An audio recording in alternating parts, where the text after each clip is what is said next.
Morals.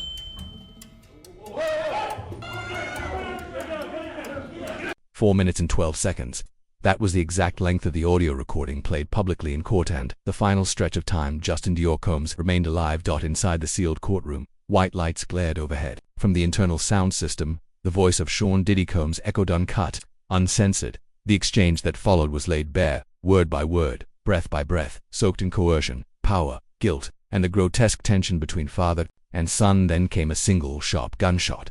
No one had time to react. No one had imagined he'd brought a gun, but Justin only needed to hear it one more time. It happened just as the trial moved into the forensic evidence phase. A faint, strange sound rang through the chamber, not loud, but piercing in its silence. The entire room froze.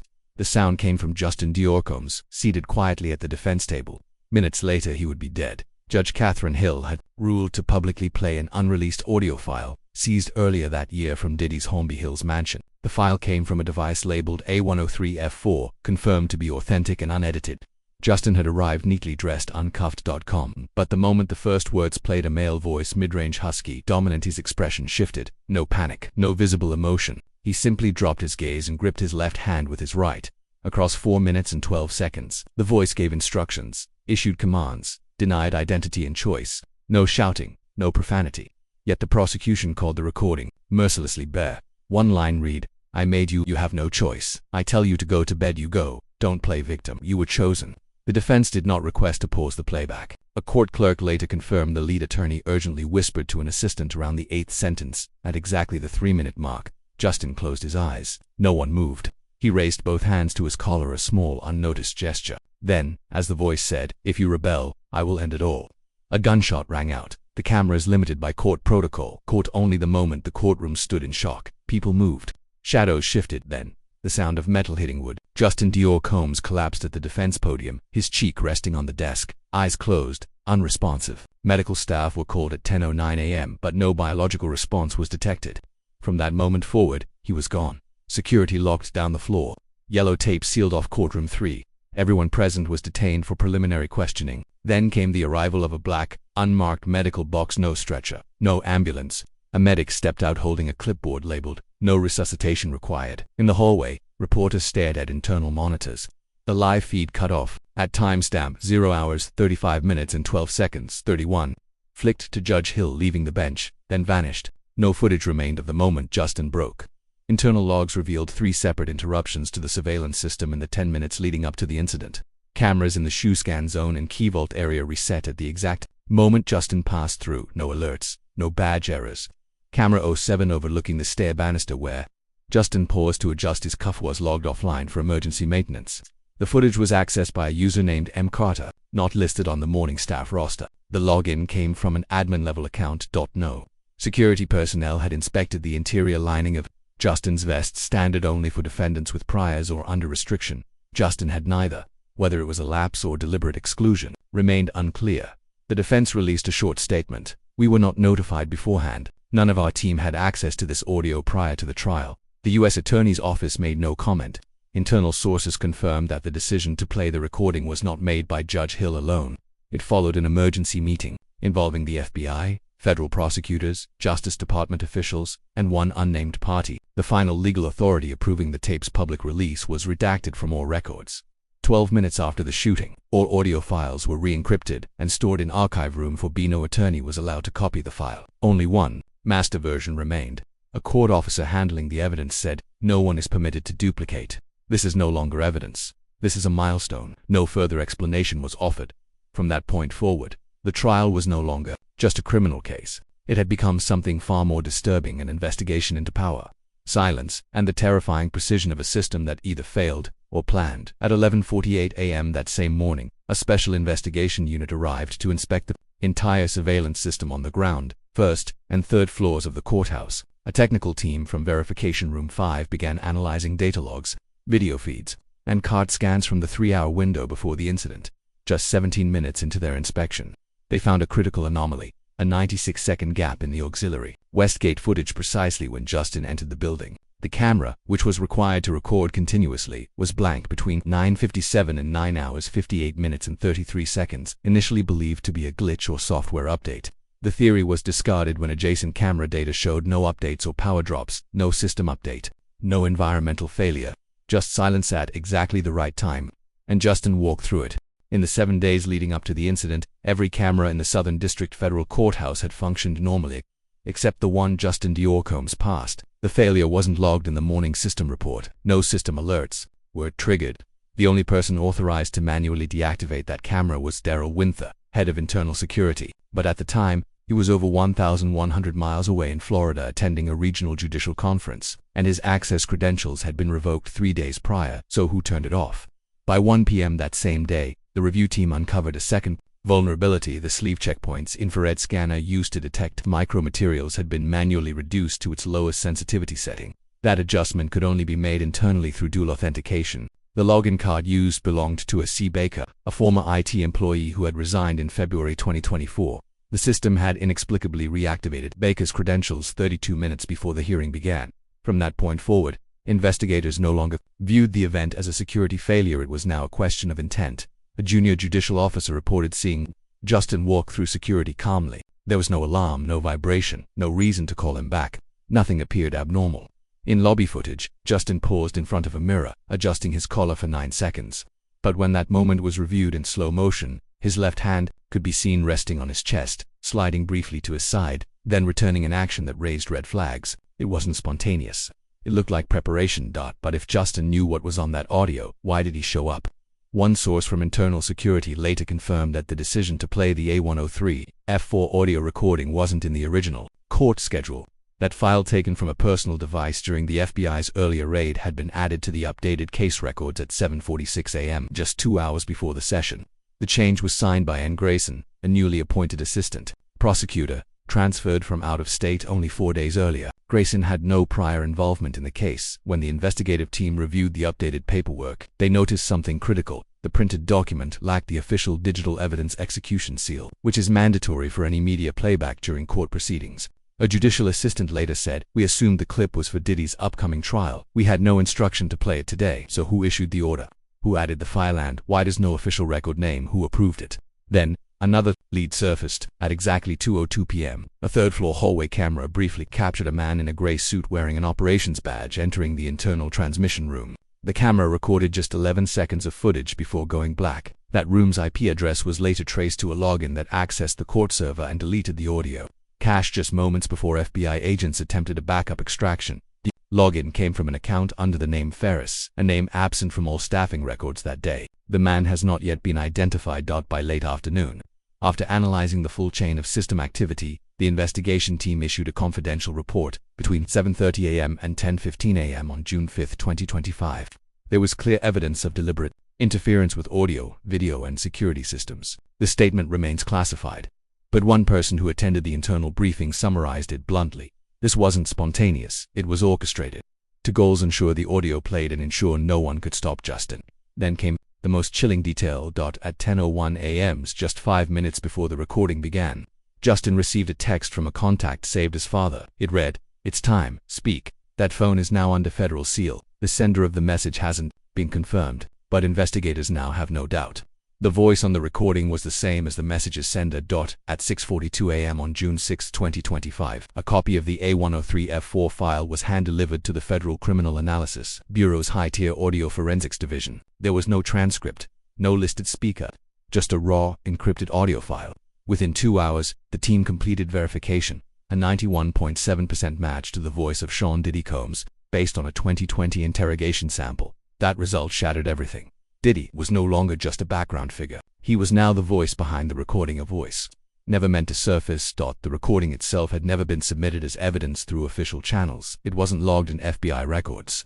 It had been recovered from a disconnected tablet, sealed in a secondary safe at Diddy's Holmby Hills estate. The tablet had no network access. It was opened using Justin's pre-registered fingerprint. The audio featured only one speaker. No conversation, no background sounds. Just a single deep male voice, steady, mechanical, commanding. 26 isolated statements. No emotion, no response, just the methodical cadence of psychological dominance. The first sentence, "Without me, you wouldn't exist." The last, "You think you've escaped. I'm just getting started." There were long pauses between sentences. The kind of pauses meant to create pressure. Not to hear a reply, but to make the silence itself feel heavy. A Quantico psychologist reviewing the tape concluded it wasn't just coercive, it was ritualistic, a form of psychological imprinting. a training exercise meant to suppress identity and enforce absolute obedience. This wasn't evidence. It was indoctrination. Another copy of the file was later discovered on an old iPod at Diddy's Miami estate, completely offline, registered to no one. The file was named JD Only Played to 3x. Investigators believe the tape was played at least 23 times only to one person, Justin. That insight reframed everything. Justin wasn't shocked by the audio in court. He was silenced by it just as he had been so many times before. As the financial probe widened, records showed regular payments from one of Diddy's shell companies to a behavioral therapist formerly associated with experimental identity recalibration programs. 14 months of payments. The therapist refused to comment but left behind a short note during a closed hearing. Some children were never allowed to be themselves. The final, most devastating finding came during an emergency audit of the courtroom's backup systems. The A103F4 audio file was never in the official trial package. It wasn't scheduled for playback. It wasn't vetted. It was added at 7:46 a.m. the morning of the hearing, uploaded under a numerical file name by a newly transferred assistant with no known clearance. No one read it in time, no one questioned it. And when it played, the courtroom fell into silence, not because of shock but because Justin Dior Combs had already heard it too many times to resist. Exactly 5 minutes before the courtroom recording played, an internal surveillance camera captured Justin receiving a text message. The contact was saved as father. The message contained just 3 words: "It's time. Speak." No official source has confirmed the sender, but investigators tracked the signal. The device that sent the message powered off the moment the audio began. Moreover, the only terminal capable of transmitting secure internal messages through the courthouse firewall belonged to a former network coordinator for Bad Boy Entertainment's internal systems. Within 24 hours of the event, 3 major news networks received an anonymous email with no return address. The message contained a single line: A103F4 is only the beginning. Part 2 will reveal who truly controls whom. There was another recording. Audio file AF2, labeled Helios, was never played in court. It was marked unverified material, pinned in red on the margin of the case file, and sent to the evaluation department. Its existence has never been denied, only ignored, because unlike the first tape, this one wasn't coercion. It wasn't control. It was Justin's voice, and this time he wasn't asking for judgment. The Helios file was recorded 3 days before the trial. The sound is raw, breathing uneven, the acoustics uncertain, but the voice is unmistakably his, strained, grounded, but no longer trembling. It begins with the sound of a chair being pulled out, then gently placed on a table. A single question, not aimed at anyone in particular, breaks the silence. If no one is listening anymore, then what am I? The room responds with echoes. A ceiling fan rattles. Paper rustles. He continues slowly. I used to think I was strong enough to choose otherwise. But when the first person who teaches you to name the world also decides when you can breathe, you stop knowing who you are. Investigators never identified who submitted the recording. It wasn't on any court device, it wasn't emailed, it wasn't uploaded. It was found taped behind a slightly crooked painting in Justin's childhood bedroom, a place only he and a few close relatives had access to. Forensics removed the painting and discovered a miniature voice recorder encased in soundproof plastic, with no GPS, no serial number. On its side, a handwritten label not meant to be believed, just to be kept. Voice analysis confirmed that this was the only known time Justin recorded himself without interruption. No edits, no cuts, no scripting. The full file runs 11 minutes and is divided into 3 distinct parts.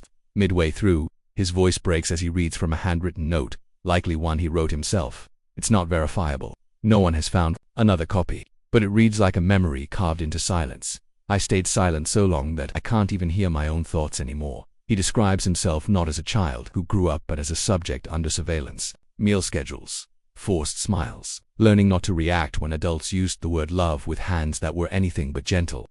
One sentence struck the forensic team most. Sometimes I thought if I resisted, someone would save me. But after the first time, I understood no one saves anyone here. Here people survive by staying silent. This was not a public statement. It wasn't meant to expose anyone. It wasn't for attention. It was something private, an identity peeled back to its rawest form, a farewell to the version of himself he was never allowed to be. Near the end, his speech falters, drifting into fragments, as if spoken during a lucid dream. He talks about the rain in the room, a metaphor analysts believe represents a trauma response when someone makes direct contact with their own buried pain. He mentions a shadow that never sleeps, doors opening in the night but no one ever stepping through. Then, one last recollection. The only time I ever said no was answered with one sentence: because I'm the one who pays for your life. That sentence didn't need to be decoded. Everyone understood what it meant. In an internal summary never made public, an investigator wrote, if the first tape was the voice of a ruler, the second was the final will of someone never permitted to live as a human. AF2 Helios was excluded from the trial. Officially, it was because it lacked legal clarity and could cause confusion. But privately, everyone knew the real reason. It was never meant to be heard by a courtroom. It was too raw, too honest, too revealing of a world where silence is currency, and survival requires obedience disguised as love. Though the media never received the full tape, fragments began to leak. In those fragments, Justin's narrative shifted. This wasn't about his final act, it was about how he'd been forced to exist. A boy raised under constant control. Every public smile, every interview, every sanitized moment, just another layer in a performance he never agreed to. He wasn't a person. He was a product shaped by fear. A cultural analyst wrote, Justin didn't choose to end himself. He chose to stop continuing. Because in his world, silence is bought with reputation, and obedience wears the mask of love. And sometimes, the only thing they can't control is the last voice that speaks. On June 7th, less than a day after the trial collapsed into chaos, a new signal emerged, not from press, not from lawyers or non-profits, just a single post. From the personal account of a world-famous female singer. No caption, just a photo of Justin at age 9 looking off, uncertain. The hashtag underneath was simple, #HannahJustinKnew. And just like that, the silence began to crack. She had collaborated with Diddy for years. The post was stark, just a black and white photo of young Justin, eyes uncertain, with a caption that read, I saw it once. I looked away. Exactly 1 hour later, familiar names began to surface in the comment section. They weren't accusations, just echoes loaded with implication. Some rooms had no doors, only rules. They called it mentorship. I called it silence. We all heard the rain. No one checked the roof. What followed wasn't a media leak. It was a slow, public unraveling, triggered not by outsiders, but by those who had once stood closest. A veteran rapper who had long defended Diddy against plagiarism allegations changed his profile photo to a black screen. A music video director reposted a behind-the-scenes image from a 2004 shoot. In it, Justin sat alone, out of frame, away from the spotlight. At the time it had gone unnoticed. Now it looked like foreshadowing. Within 72 hours, more than 40 artists, producers, stylists, and publicists who had worked with Diddy saw their past interviews resurfaced. Innocuous lines like he's a genius but complicated, or Diddy always has a plan, were suddenly seen in a different light. Less praise, more evasion. One TV network pulled 6 episodes featuring Diddy, citing the emotional safety of its audience given the new context.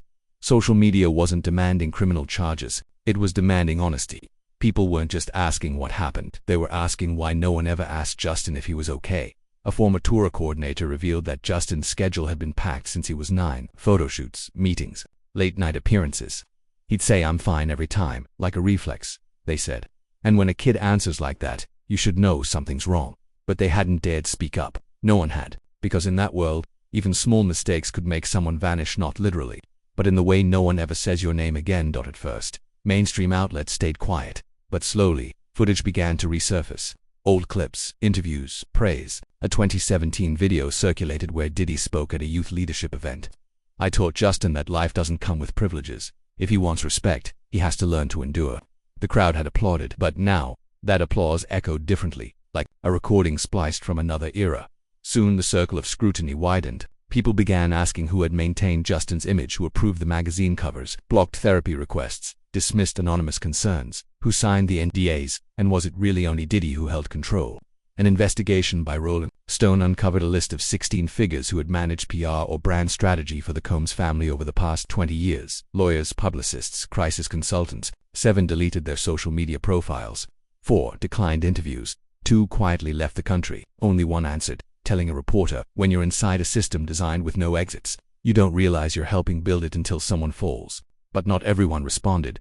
Some stayed silent, no statements, no reposts, no denials. Just unrelated vacation photos or throwbacks to unrelated projects. These silences didn't read as neutrality anymore, they felt like strategy. And every silence became a statement. Was it fear or complicity? A journalist in The Guardian wrote, "Showbiz used to be a stage where the spotlight saved people from the dark. But sometimes that same light makes it impossible to scream." Maybe Justin didn't scream not because he didn't want to, but because every mic he ever touched was controlled long before he knew what a microphone even was. And now, as his unfiltered voice continued to echo, the world had to confront what it chose for so long not to see. That fame always has a price. And some people were never allowed to refuse paying it. When Justin collapsed on the courtroom floor, the cameras naturally turned to Diddy. But law enforcement didn't stop. Their focus expanded outward to the legal and financial scaffolding that had surrounded and protected his empire for decades. What they saw wasn't just a family, it was a fortress. Behind the image of a mogul and his son was a map, shell companies, trust funds, PR retainers, education grants, and layered NDAs, each designed to create control while appearing like opportunity. Within 72 hours of the courtroom incident, subpoenas were quietly issued. Accounting firms, charities, youth initiatives, a New York media company long known for shielding celebrities from scandal received a search warrant, not for tweets or statements, but for locked drawers of NDA copies previously classified under executive legal protections. This was no longer a personal investigation. It had become systemic. Justin wasn't just a victim, he was the proof of how deep a brand can go when it turns a person into property. A former financial advisor who had worked with the Combs family since 2003 testified in a closed-door hearing that at least 4 corporate layers stood between Justin and any dollar in his name. Education costs, housing, transport, appearance fees, everything passed through legal structures designed to make sure nothing could be claimed directly by him. Even more disturbing were the contracts bearing Justin's signature. Every one of them had been prepared by a legal team reporting not to him, but to a firm on permanent retainer by Diddy's company. Justin was signing things he had no power to alter. This structure extended to the end, from staff to stylists, teachers to personal assistants. Anyone who had worked near Justin was bound by agreements spanning 20 pages. Some included clauses for civil penalties exceeding $2 million, prohibiting the disclosure of emotional states, behavioral changes, or anything that might be considered image-sensitive. When a journalist asked why a 16-year-old needed a confidentiality structure rivaling that of political leaders, a former attorney from the management team answered, flatly, because he wasn't a teenager. He was a high-value asset. That line stuck. It became a new term in industry forums, assetized personality. Justin wasn't just raised, he was branded. Every commercial, every TV appearance, every quote and camera angle was controlled to maximize ROI, not on his growth, but on his market potential. This wasn't parenting. It was product design, and now, piece by piece, the design was collapsing. This wasn't just a leak, it was a revelation, meticulously composed, almost as if curated from within. In one unearthed email, the head of brand imaging wrote, "Keep Justin obedient but not mute, gentle but visually magnetic. Give the sense of being loved but without too much personality." He wasn't just surviving inside the system, he was the system, a product with instructions. As the investigation expanded, it began exposing troubling connections, suspicious financial flows between Diddy's charities and his entertainment ventures. In 1 year alone, a children's scholarship fund reported $1.2 million in expenditures, yet nearly 70% of that went into a special training program designed for select individuals. One of those individuals was confirmed to be Justin. That discovery shifted the narrative. It wasn't just about hiding a child from the public, it was about systematically reshaping him into a human interface marketed under the banner of humanitarianism, engineered to preserve an empire. And as public curiosity intensified, so did the questions. Who else was part of this network? Were his childhood friends, collaborators, classmates? Were they too bound by contracts they were never allowed to fully read? Had they been paid to look away? Were they unwitting parts of a system far larger than themselves? An anonymous producer shared, Justin once asked to postpone a shoot just once. He said he was tired. The next day his manager was replaced. No one questioned it. Because we all knew, not everyone had the right to be tired. In its first official response, Diddy's legal team denied any claims of coercion or systemic abuse.